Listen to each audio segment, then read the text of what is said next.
I've been investing for a long time, and one of the things that's dramatically changed is the number of tools that are available to investors today. When I started investing, if you wanted leveraged exposure to a stock, it usually wasn't as simple as just buying a ticker symbol. You might have had to borrow on margin, or manage a more complicated strategy, or use tools that everyday investors just weren't comfortable with. And today, products exist that package that exposure into a familiar ETF structure. And a good example is the ProShares Ultra SpaceX ETF, ticker SPCF.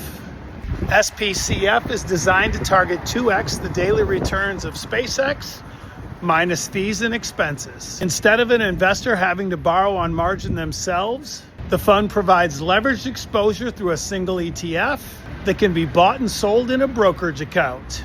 That's one of the biggest changes I've seen over the years. Access to certain investing tools has become much simpler, but it's important to remember that simpler access doesn't mean less risk. SPCF is designed on a single company, SpaceX, and it's designed to magnify daily moves in the stock. If SpaceX rises, gains can be amplified, but if SpaceX falls, losses can be amplified as well. And because the fund has a daily investment objective, returns can differ from 2x the return of SpaceX over time periods longer than 1 day.